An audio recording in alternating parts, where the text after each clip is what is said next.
My brother, good morning. How you All doing? right, all right. Yeah. Morning. Good, thanks. All is well. How's that? Well, I give thanks also daily on a daily basis. It's very important. Jesus. Yes, man. Praises, praises. Yes, man. So right about now, for the viewers and the subscribers, them that are here listening right now here in Kurtwork TV Radio, I want you to introduce yourself and tell them what you are about, what you have been doing. All right. You're speaking to Hajila, represents the Hajila movement, radio movement, based out in Cape Town. We push a movement like an all arts. We believe art connects everything. Everything is art. So we into music, into clothing, branding, anything you can think of. It's pretty much about collaborations. And so at the moment, we're pushing a few rhythms also, just for our networks from Cape Town, produced by Psycho Beats. I produced a young youth from Zim, based in South Africa. So we got a rhythm going called Drop Top. Should be coming out in the end November, December. We're still compiling it. And it's pretty much what's up. Yes. So your clothing is out there all over. People can order, and you send all the stuff to them and all these stuff, or what? Yes. How you do it when somebody want to wear some of your clothing from that's not living in Africa and living somewhere else in this world? Basically, just like DM, like send me a message on my WhatsApp. You're able to show it on your TV. I'll give it to you. Yes. On my Facebook page and my Instagram. All you do is just like inbox, because a lot of my stuff is bespoke. I do once off. I don't do like mass production. I do once off, just to make sure that whatever piece you have in terms of jackets and stuff, not t-shirts. T-shirts can be, the same, but jackets, I make sure that whatever you have, only you have it. Okay, so world. more custom. So, you can do a lot of yeah. custom stuff. All right. Yeah, pretty much. So which is not easy for me to run on website, because every one piece, and it's also like that piece is only like a one size. So you have to have if you like a piece, it must be in your size. So it's better to just DM me, then I can construct it for you if I don't have it. Right? Then I post it to you.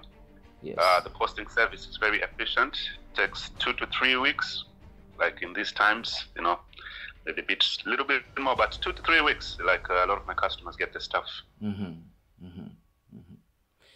So tell us, where do you get all these creativities from? How do you come to it that you said, all right, I will start doing these things? I guess it's I always wonder, but then I always look up and I point to the Rasta influence. Just the basic mindset of be independent. So from that, everything else that I do then just lays in that path, in terms of just thinking of what can we do just from our surroundings, and what can we do to uplift this or to do that. Then comes the networking, the movement part. It's all about networking. So everyone I talk to, it's always about, what do you do? I do this. What do you do? Oh, let's collaborate. Then all of a sudden we are into spaceships, because the next person I'm talking to says he flies to space. Then I'm like, so how can we fit in? Let's do this together. Maybe fly my flag there. Can you take my flag to the space? You see? So that way, then we get to participate in each other's lives, and uplift all corners of life. Tell me a little bit more about the record label and the artists them that you've been producing. So the music, same way. I have an ear, good ear, and I always try to run with the masters of the craft. So my ear is on the ground, so I kind of always target certain artists, or certain artists that are attracted to the movement. So it's either I find them in my DM, or if I hear them, then I approach them. Then so the rhythms, it's pretty much just like just networking the ground, and especially like unknown artists, upcoming, unknown, the ones we don't find on mainstream, because we here just cultivating the underground, trying to make the alternative work, push the alternative away from the mainstream, So there's a lot of like producers, there's a lot of beat makers. So for me, it's just about connecting the talents together, and putting them in the right place, and throwing in my brand, throwing in my clothes there for recognition, or for connecting, for making people connect. Because through the clothes, people like easily connect, like worldwide. I call my clothes, I call them the conversation. They're like threads that connect. It's conversation clothing. From the time you are wearing and you're rocking it, you're always gonna come across conversations you don't come there, you don't get through mainstream brands like Adidas. You could wear the newest best Adidas, and all one can do is just nod their head and appreciate and say, wow, that's nice. But with my clothes, it goes further. Like one will come and say like, hey, how do you know Hajila? Or who is this? I've seen this before. Or what is this? I've never seen this before. So who is this? Why are you wearing? Then conversation kicks. And a lot of people that already know, then it's always about, oh, so you know the movement. So what do you do? Because I do this. Let's connect. Let's collaborate. So that's how we move. Sounds very good. It sounds much like unity. Yeah, definitely. Because I got this book and an app I'm also trying to build, called The Feedback. So it was going to be a book, but it's overflowing. Like the feedback is the stories that I get from people within the brand, or people that have seen the brand around. So it tends to be like every day I get some feedback.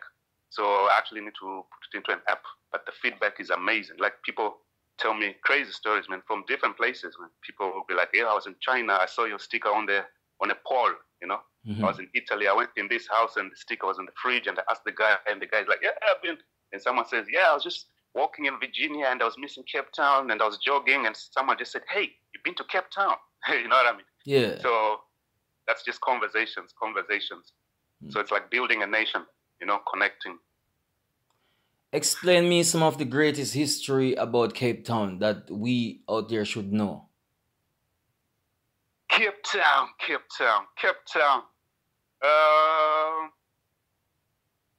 Right now, I think also in Africa they have like some of the well-refined like reggae artists in terms of reggae. You get like Black Dillinger. Don't know if you've ever heard him out there. Yes. You get friend of mine. Crosby. All right. You get Crosby, DJ Analog.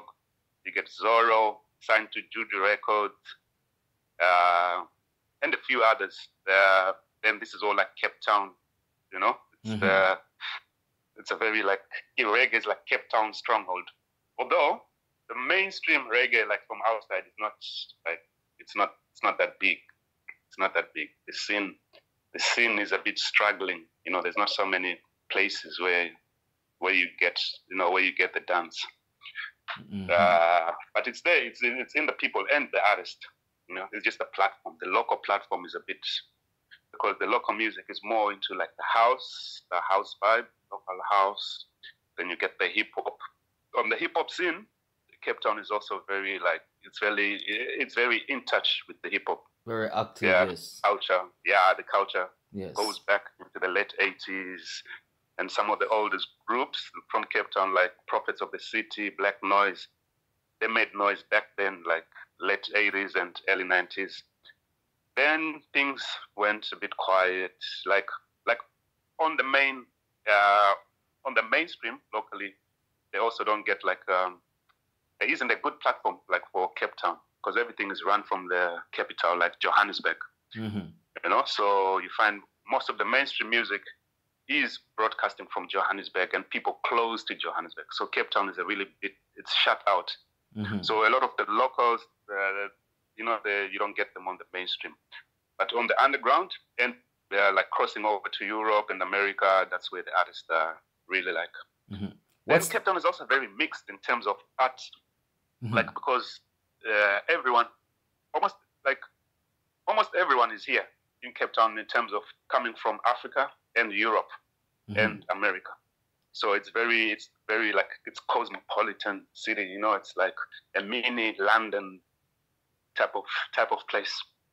So that's on its own is very good because the quality of art is very high standard. In 2014, it was like the designer capital of the world. It won the designer capital of the world, which meant we had the most artists and most art productions going out, so projects out, you know, in the city, like all around the world. Yes. So yeah, that's pretty much the vibe. Cape Town. What is and also very beautiful city, man. I believe you, man. The weather's top. Yeah. What is the main language actually? Is it English? Yeah, and Afrikaans, English mainly. Then you get Afrikaans, then you get Xhosa, then you get like all the other local languages. But in Cape Town, you're looking at Afrikaans, English, and Xhosa mainly. Yes. Then there's about 11 official South African languages. Yes, 11. In the country. 11, yeah. Wow. Crazy. Yes, man. Well, my brother, I really give thanks that you take the time out, you know, tune in and share a little bit of these stories with us right here at Kirkwork TV Radio here in Europe. I am, grateful for it. You know what I mean? Well, give thanks for the chat. Big up yourself all the time. I mean, I bless. Yes. We catch up soon. I'll send you some footage. Yes. Some WhatsApp. Yes, keep my you brother. updated. Yes, man. Respect. Blessed. Give thanks. One love. Yes, every time. Welcome.